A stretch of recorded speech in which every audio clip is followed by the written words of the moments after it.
Student, आज का हमारा टॉपिक होगा हुमायूं से संबंधित। इससे पिछले वीडियो में हम लोगों ने पढ़ा था बाबर के बारे में।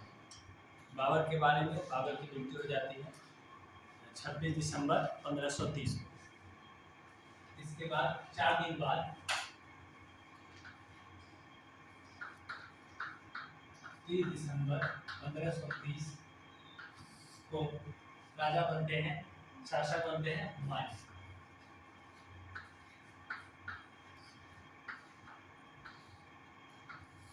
हुमायूं शासक बन जाते हैं 30 दिसंबर 1530 को और बाबर की मृत्यु होती है 26 दिसंबर 1530 तो आफ्टर 4 डेज।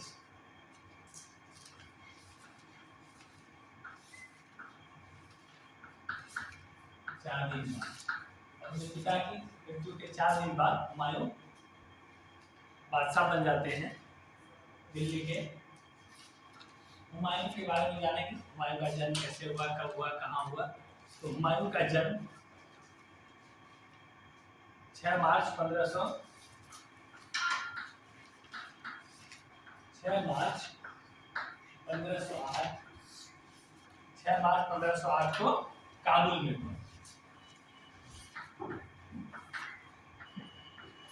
हुमायूं का जन्म 6 मार्च 1508 ईस्वी को काबुल में हुआ था। ठीक है। हुमायूं के पिता का नाम बताइए आप लोगों को। बाबर, माता महम बेगम,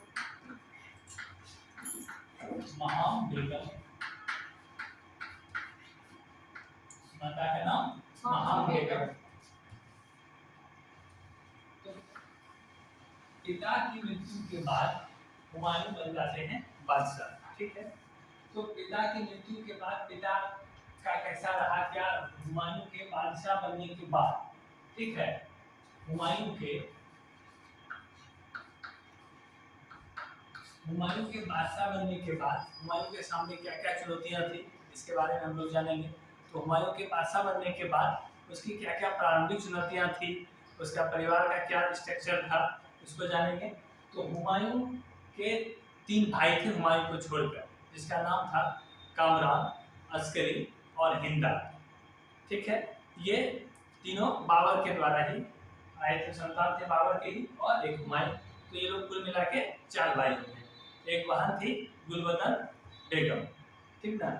तो हुमायूं और एक चचेरा भाई सुलेमान मिर्जा। ठीक है। तो हुमायूं अपने पिता के कथनानुसार अपने भाइयों में अपने साम्राज्य का बंटवारा करता है। जब वो शासक बनता है तो सबसे पहला काम करता है कि अपने साम्राज्य का जो है वह बंटवारा कर देता है अपने भाइयों के बीच।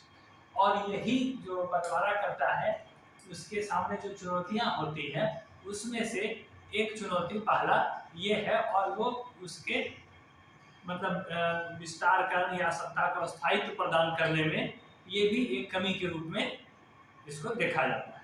तो कैसे कैसे साम्राज्य का बंटवारा करता है उसको एक बार देख लीजिए। तो इसका भाई है कामरान।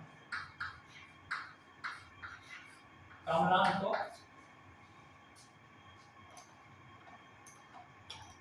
काबुल, कामरान को काबुल। इसके बाद दूसरा भाई अस्करी को संभल, अस्करी को संभल। और तीसरा भाई हिंदा।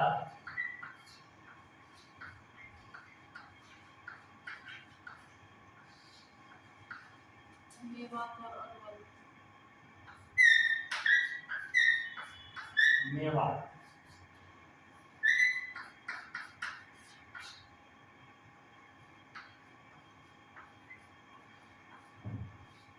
इस तरह से क्या किया, अपने भाइयों में साम्राज्य का बंटवारा करता है कौन, हुमायूं। इसके बाद हुमायूं क्या करता है, अपने चचेरे भाई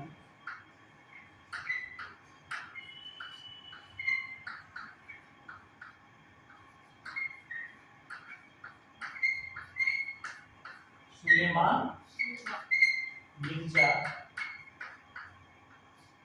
सुलेमान मिर्जा को भी एक क्षेत्र देता है जिसको जानते हैं बदखशा प्रदेश के नाम से।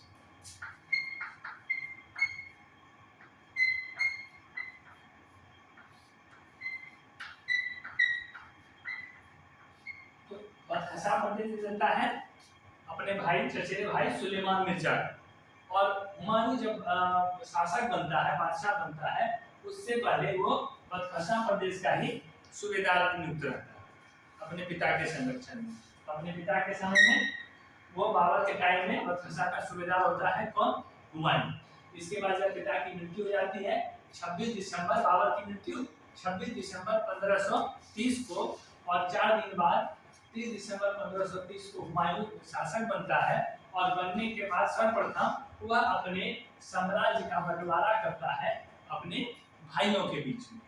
कमरान को काबुल, अस्करी को शंभर, हिंदाल को मेवात और अरवल का क्षेत्र, और चचेरे भाई सुलेमान मिर्जा को बदखशा प्रदेश। इसके बाद एक बहन भी है, उसको भी आप लोग जान लीजिए। बहन का नाम है गुलबदन बेगम। बहन का इसलिए महत्वपूर्ण है कि गुलबदन बेगम द्वारा क्या किया गया था? हुमायूं नामा की रचना की गई। तो इसको आप लोग लिख सकते हैं, हुमायूं नामा की रचना, ये गुलबदन बेगम के द्वारा किया गया था। तो फैमिली का क्या था स्ट्रक्चर, ये पता हो गया आप लोगों को। इसके बाद हम और दूसरे चुनौतियों को देखेंगे। तो पहला चुनौती ये हो गया एक नंबर। अब दूसरा चुनौती क्या हुआ हुमायूं के साथ कि पिता का जो बाबर आया भारत आक्रमण किया, तो बाबर की वीडियो में आप लोग जान लिए हैं कि कैसे कैसे बाबर यहाँ अटैक करता है और अपने शासन में वो जब भारत आया और लगातार 4 साल तक वो युद्ध ही लड़ता है। पहला युद्ध बाबर ने एक बार रिकॉल करा देते हैं आप लोग को।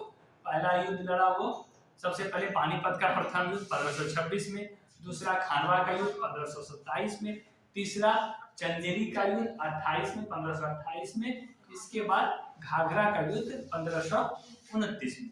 इसके बाद 30 में मृत्यु हो जाती है। तो बाबर क्या हुआ कि लगातार युद्ध ही करता है, अपने साम्राज्य को वो स्थायित्व प्रदान करना, उसका व्यवस्थित करना ये बाबर नहीं कर सका था। इसी बीच उसकी मृत्यु हो जाती है।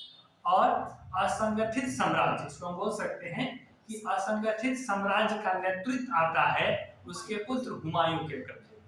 और वह असंगठित साम्राज्य का एक तो आ जाता है उसके पास, यह एक चुनौती हो गई। तो दूसरा चुनौती आप लोग लिख सकते हैं असंगठित साम्राज्य। और असंगठित साम्राज्य। इसके बाद तीसरा नंबर पे लिख सकते हैं कि हुमायूं जो था वह क्या था कि एक बुद्धिमान जरूर था, कुशल व सेना का शासन भी देखा था। क्योंकि पिताजी जितना भी लड़ाई लड़े भारत के अंदर, उस सारे लड़ाइयों में हुमायूं साथ में था पिता के साथ, चाहे वो खानवा की युद्ध हो चाहे पानीपत का युद्ध, हर एक युद्ध में वो साथ में था। तो एक सेना का जो नेतृत्व होना चाहिए वो भी सीखा था। लेकिन तब पर भी वह जो था उतना व्यक्तित्व में कुशल कूटनीतिज्ञ नहीं था हुमायूं। तो ये क्या हो, उसका एक जो कमजोरी था उसके व्यक्तित्व में, वो भी उसके साथ था। तो उसमें आप लिख सकते हैं कि हुमायूं का अपना व्यक्तित्व, हुमायूं का व्यक्तित्व। तो हुमायूं का व्यक्तित्व, असंगठित साम्राज्य और भाइयों में साम्राज्य का विभाजन, ये तीन जो है उसके साम्राज्य को स्थापित करने में जो वो उसको मिला था पिता की असमय मृत्यु के बाद कि उसको अपने साम्राज्य को स्थापित करना था, उसमें ये तीन काम जो हो गया वह एक चुनौती के रूप में हो गया। और इसके कारण उसको बाद में क्या हुई, परेशानी होती है। अब क्या क्या परेशानी हुई उसको हम लोग जब आगे पढ़ते जाएंगे तो और समझ में आता जाएगा।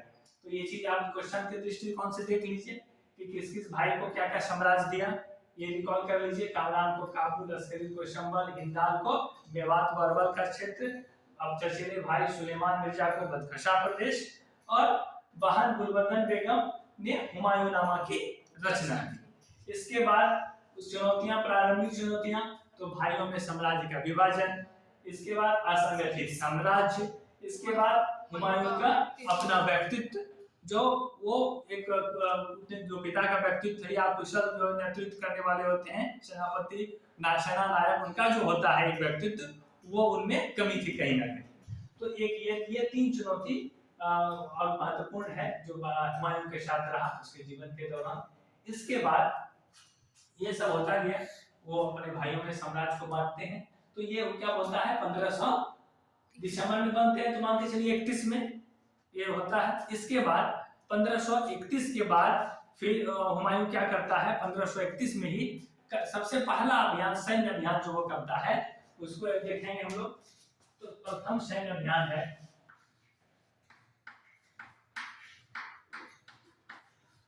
कलिंजर पर आक्रमण।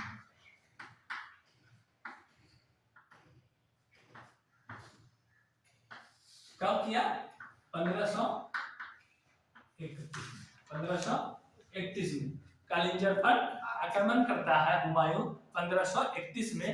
और कालिंजर के शासक होते हैं उस समय प्रताप रुद्र देव। कौन, उसका नाम लिख लीजिए, प्रताप रुद्र देव। प्रताप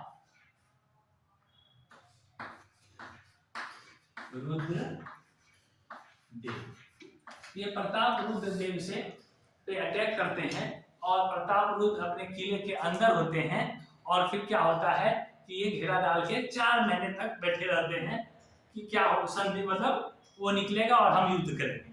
और प्रताप रुद्र देव भी अपने मंत्री सेनाओं के साथ अंदर में, वो भी नहीं निकल रहे। तो इनको जो है फिर क्या होता है कि ये भी परेशान हो जाते हैं और वो भी परेशान है। ऐसे स्थिति में प्रताप रुद्र देव का संधि का प्रस्ताव आता है जिसको कि हुमायूं ने स्वीकार कर लिया। और ये क्या हो गया, आक्रमण संधि में बदल गया। और संधि में क्या हुआ, प्रताप रुद्र देव की तरफ से क्षतिपूर्ति के रूप में धन वगैरह दिया गया और वो लेके पुनः जो है हुमायूं वापस आ जाता है। ठीक है, तो ये भी एक भूल हुआ कि वो आक्रमण करने गया था तो वो संधि कर लिया। ठीक है, इसके बाद दूसरा अभियान है, उसको बोलते हैं देवरा का अभियान कहिए या देवरिया का युद्ध कहिए या दोहरिया का युद्ध। 2-3 नामों से अलग अलग बुक में लिखा गया है। तो आप अपने स्मरण में रखिए कि इसको देवरिया भी बोल सकते हैं, दोहरिया भी बोल सकते हैं और देवरा का लड़ाई भी बोलते हैं। ठीक है, ये लड़ाई किनके किनके बीच लड़ा गया तो ये हम लोग देखेंगे। तो ये लिख लीजिए दोहरिया का,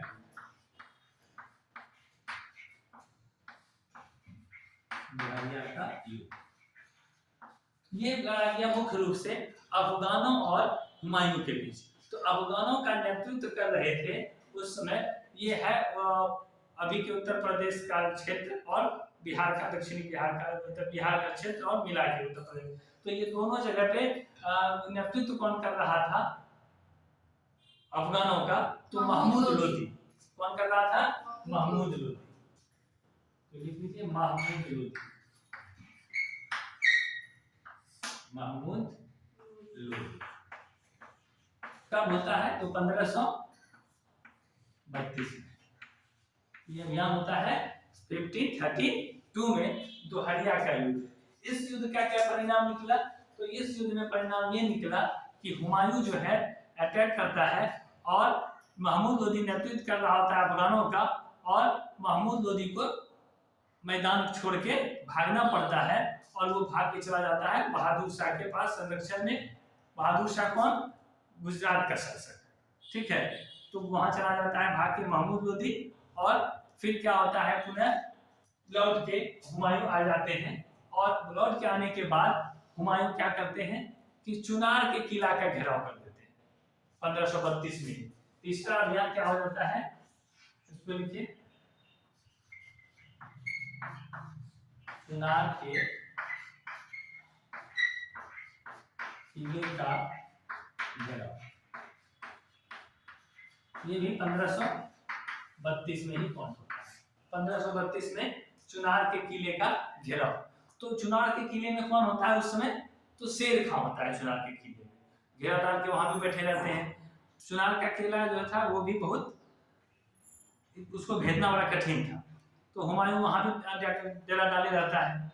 हुमायूं डेरा डाले डाले परेशान हो जाता है। लास्ट में शेर खां को भी लगता है कि हाँ अभी हुमायूं की सेना का टक्कर नहीं ले सकते हैं, और फिर हुमायूं क्या करता है, संधि का प्रस्ताव देता है और हुमायूं भी उस चीज को एक्सेप्ट कर लेते हैं। इसके बाद क्या होता है, हुमायूं ये शेर खां जो है वो अपने पुत्र कुतुब खां के साथ एक सैन्य टुकड़ी भेजने का प्रस्ताव और कुछ धन वगैरह देकर इस संधि को फाइनल कर लेता है। और इस संधि के बाद क्या होता है, हुमायूं वापस आ जाते हैं और फिर कुतुब खां और सेना के साथ वो चला जाता है किसके दरबार में, हुमायूं के दरबार में। तो ये भी हो जाता है क्या, चुनाव का किला का घेराव क्या चीज में परिणत हो जाता है, संधि।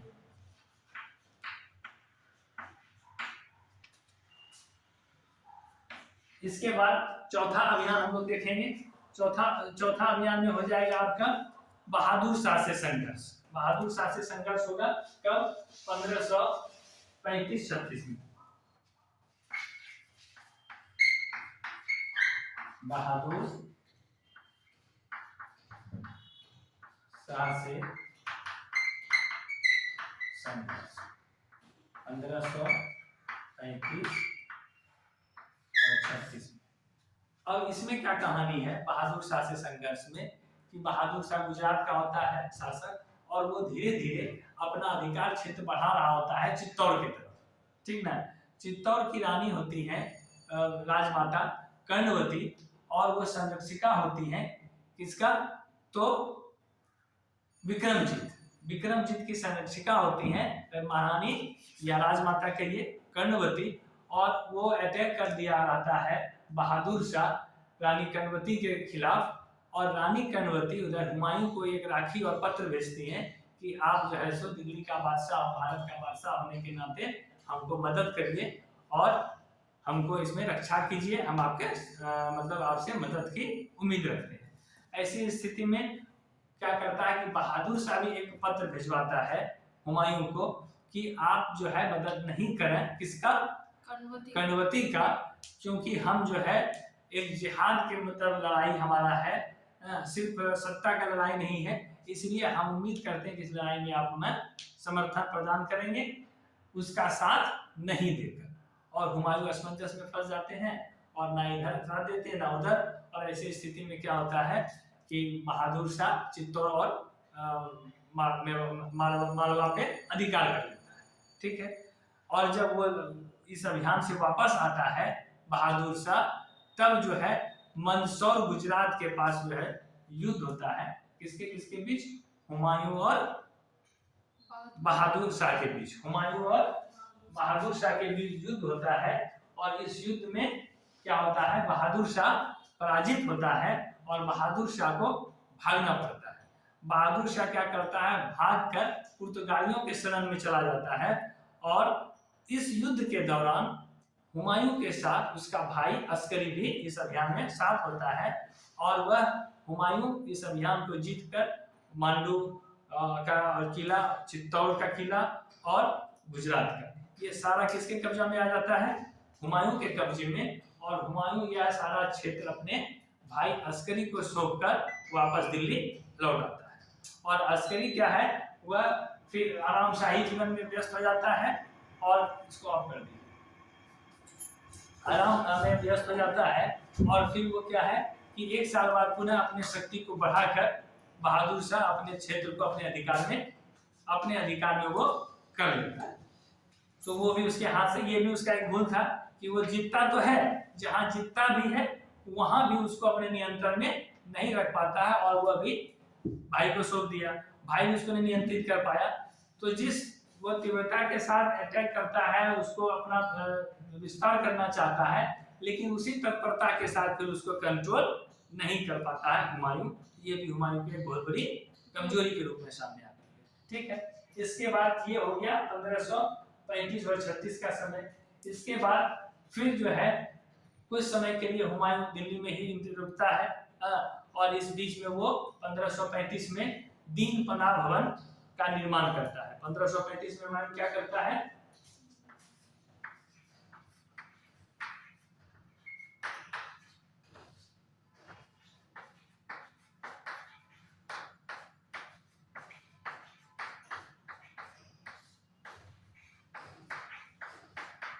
दीनपना भवन का निर्माण करता है 1535 में। इसके बाद कुछ दिन वो आराम से रहता है, आराम का जिंदगी व्यतीत करना चाहता है, साल 2 साल, क्योंकि वो भी तो संघर्ष में ही था, पिता के साथ सत्ता प्राप्त करना, फिर सत्ता प्राप्त करने के बाद सत्ता को स्थापित करना, उधर अफगानों से लगातार संघर्ष, तो ये क्रम चल रहा था। इसी बीच धीरे इधर क्या करता है कि शेर खां जो है, जो बाद में शेरशाह सूरी कहलाएगा, वो शेर खां अपना साम्राज्य का धीरे धीरे विस्तार करता है, बंगाल से लेके आपका दक्षिण बिहार और कुछ उत्तर प्रदेश का इलाका, अवध का इलाका, ये अपना शक्ति को बढ़ा रहा होता है चुनार के किले तक शेर खां। और इस क्रम में शेर खां, जिससे कि उसको शेर खां की उपाधि मिली थी बहार खान लोहानी, उनकी मृत्यु के बाद उनकी विधवा से वो शादी कर लेता है, वो अधिकार क्षेत्र में आ जाता है शेर खां के। फिर जो है चुनार का किला की विधवा से भी शादी कर लेता है, तो वो भी उसके अधिकार क्षेत्र में आ जाता है। इस तरह से हुमायूं को पता चलता है कि अफगान का जो सरदार था शेर खां, वह अपना साम्राज्य का विस्तार लगातार करता जा रहा है। तो इस बार जो है हुमायूं शेर खां को नियंत्रित करने के लिए एक अभियान करता है 1538 ईस्वी में। कब करता है? 1538 में, 5वां अभियान।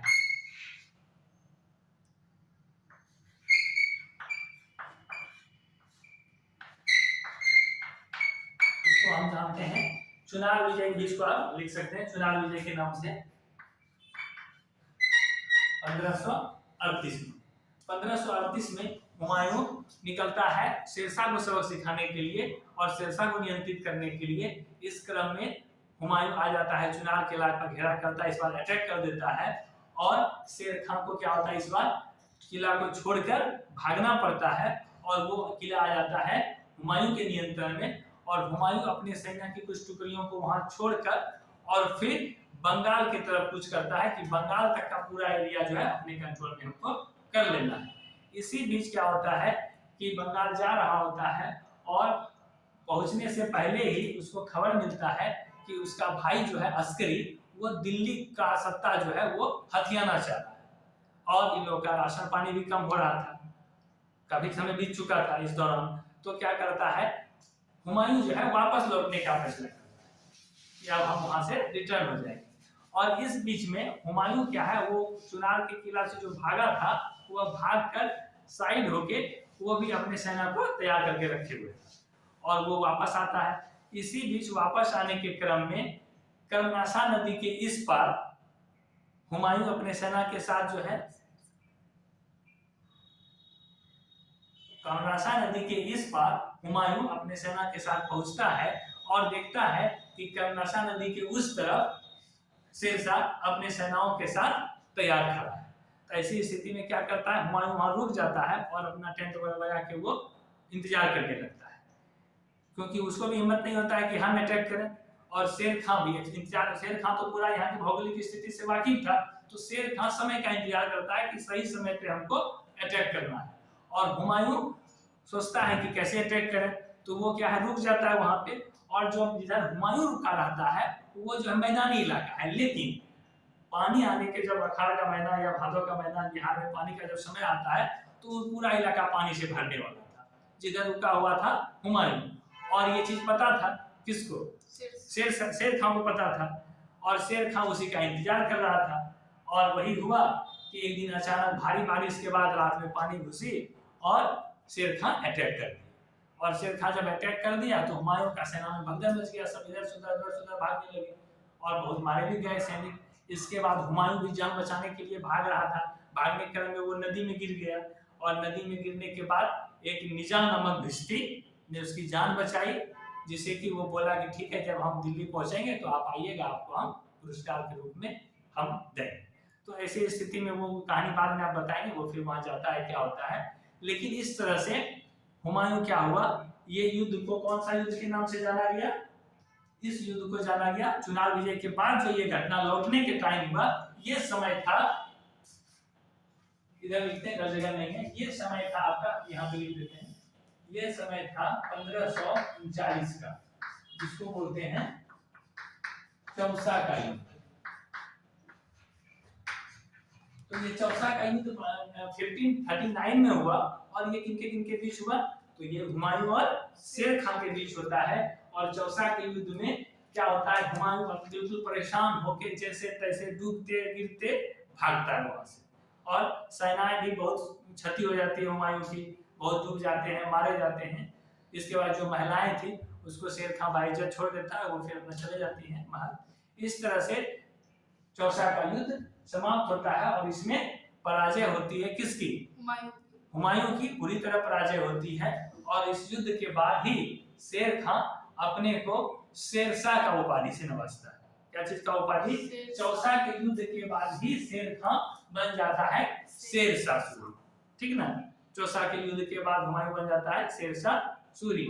इसके बाद इस युद्ध के बाद ही शेर खां जो है खुद अपने नाम का सिक्का चलाता है, अपने नाम का खुतबा पढ़वाता है, क्योंकि उसका मनोबल सातवें आसमान पे होता है शेर खां का। और फिर उसी आत्मविश्वास से वो क्या करता है, हुमायूं का पीछा करते हुए आ जाता है आगे, जो कि कन्नौज और बिलग्राम के युद्ध के नाम से जाना जाता है। वो हो जाता है आपका 1500,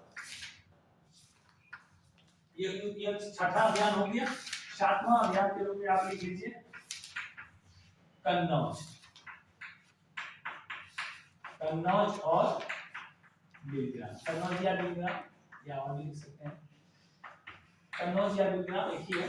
कन्नौज या बिलग्राम युद्ध के नाम से जाना जाता है, और ये कब होता है, 1540 में, ठीक है। इस युद्ध में के बाद क्या होता है कि फाइनली उनको, हुमायूं को भारत का जगह जो था उसको छोड़ के उसको दिल्ली का भागना पड़ जाता है, और जो सत्ता था मुगल सत्ता अब किसके हाथ में आ जाता है, बिलग्राम युद्ध के बाद, कन्नौज या बिलग्राम युद्ध के बाद ये सत्ता आ जाता है शेर खां के कब्जे में, जो शेरशाह की उपाधि से अपने आप को नवाजा, और फिर वो दिल्ली का सत्ता। तो पहला जो है लोदी वंश जो अफगान शासक थे, लोदी वंश के बाद पुनः सत्ता को स्थापित करने वाला अफगान मुसलमान जो थे वो शेरशाह सूरी थे, जो कन्नौज और बिलग्राम युद्ध के बाद सत्ता को हथिया लिए, ठीक है। इसके बाद क्या होता है, हुमायूं लगातार 15 वर्षों तक निर्वासन और घुमक्कड़ों का जीवन व्यतीत करता है। तो उसके बाद का भी कहानी जान लीजिए। 1540 तो 1500 तो हुमायूं का जो शासन काल है वो दो फेज में है। एक 1530 से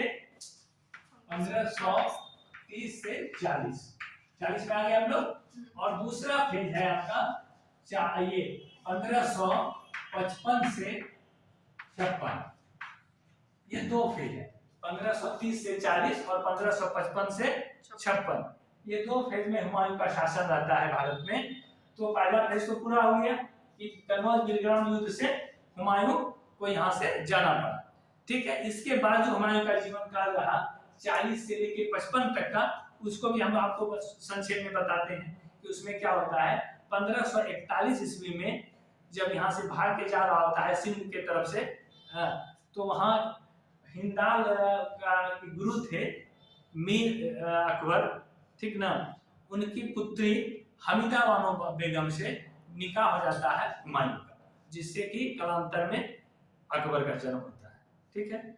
और उसी का पुत्र होता है अकबर। हिंदाल के गुरु से विवाह करते हैं कौन, हुमायूं, ठीक है। इसके बाद फिर वो सहायता मांगता है अपने भाइयों से, कमरान से और अस्करी से। वो लोग सहायता करने से इनकार कर देते हैं और वो आक्रमण नहीं कर पाता है। और शेर खां जो है शेरशाह सूरी, वो भी अपने सत्ता को बहुत अच्छे से चला रहा होता है, लेकिन दुर्भाग्यवश शेर खां भी 1540 से 45 तक ही शासन कर पाता है और उसकी भी मृत्यु हो जाती है। लेकिन इस बीच में वो अपने शक्ति को बढ़ाने का प्रयास करता है, अपने भाइयों को मदद देने का प्रयास करता है हुमायूं, लेकिन भाई मदद करने के लिए सामने नहीं आते हैं। और इसके बाद वो फिर हुमायूं क्या करता है कि इसी बीच ईरान के शाह का प्रस्ताव आता है कि अगर आप शिया धर्म को अपना लें, जो बाबर के साथ हुआ था, कि आप अपना लें तो फिर आपको हम क्या करेंगे, मदद कर देंगे, आप अपने साम्राज्य को स्थापित कर लीजिएगा, पुनः प्राप्त कर लीजिएगा। तो ईरान के शाह का सहायता मिला भी, और सहायता मिलने का सबसे पहले क्या किया हुमायूं, अपने भाइयों का साम्राज्य जो बांट के दिया था काबुल और कंधार, उसको हासिल किया। और उस युद्ध के दौरान वो कमरान को आग निकलवा के उसको फिर क्या करता है, मक्का और मदीना भेज देता है। और अस्करी को भी कैद करके रखा था, अस्करी को भी बाद में मक्का भेज देता है। और हिंदाल क्या है, एक मतलब युद्ध में हिंदाल मारा जाता है। तो इस तरह से भाइयों से उसका जीवन मुक्त हो जाता है, भाइयों से वह परे हो जाता है और एक स्वतंत्र रूप से वो जीना प्रारंभ करता है काबुल और कंधार। और तब वो धीरे धीरे भारत की तरफ अपनी दृष्टि और अपनी अपेक्षा आकांक्षाओं को बढ़ाने लगता है। इसी दौरान क्या होता है कि इधर शेर खां भी मर गया होता है, शेरशाह सूरी भी मर गया होता है और उसका उत्तराधिकारी सिकंदर जो है, सिकंदर सूर पहले उसका उत्तराधिकारी इस्लाम शाह जो है वह भी एक शक्तिशाली शासक के रूप में आता है। तो इस्लाम के शाह के समय में भी हुमायूं प्रयास करता है लेकिन सफल नहीं हो पाता है और इस्लाम शाह की भी मृत्यु हो जाती है कभी समय में।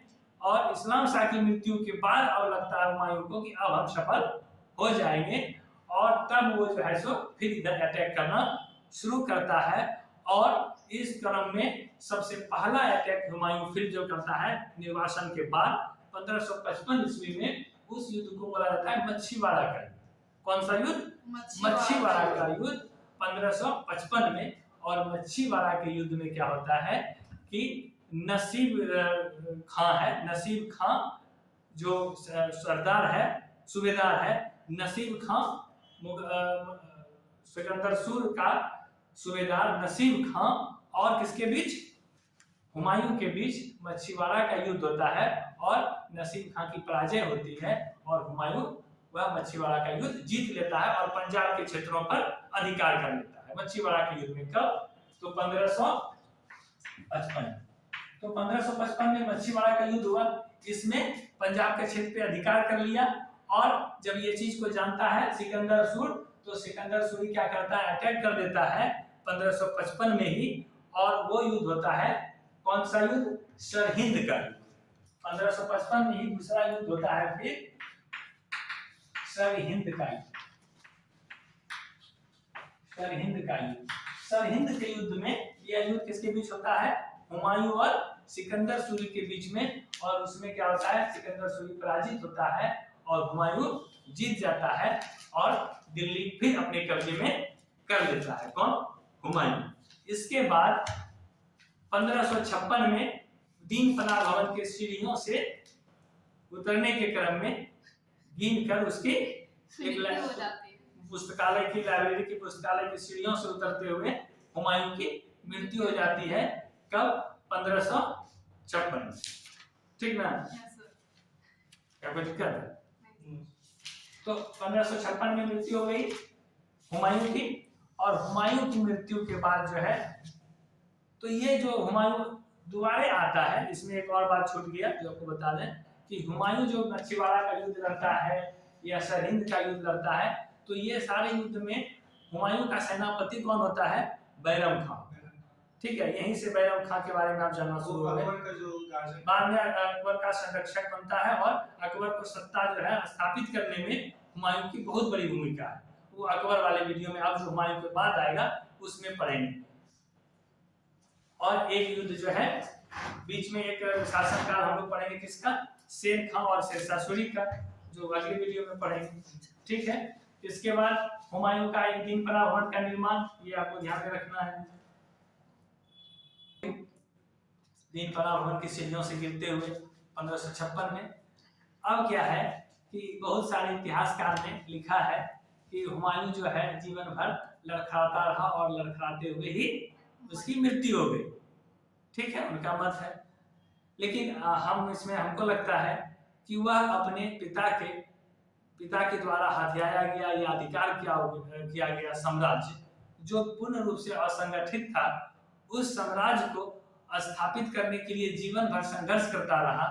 और उस संघर्ष के दौरान अंत में वह उसको प्राप्त भी करता है और दुर्घटना के कारण उसकी मृत्यु हो जाती है। ठीक ना? तो ये कहना कि वो जो है सो लड़खड़ाते हुए रहा, लड़खड़ाते हुए मर गया, ये हमको यथोचित नहीं लगता है। तो इसमें आप ये समझ सकते हैं कि वह संघर्ष करता रहा जीवन भर और संघर्ष करते करते ही एक सत्ता को प्राप्त करने के लिए संघर्ष किया, प्राप्त भी किया और निर्वासन में भी रहा और पुनः उसको वो प्राप्त किया। और प्राप्त करने के बाद फिर उसको यही हुआ कि संघर्ष करता ही रहा और संघर्ष करते हुए ही उसकी अंत हो गई। ये हम कर सकते हैं, इसमें कोई दिक्कत नहीं। वेलकम।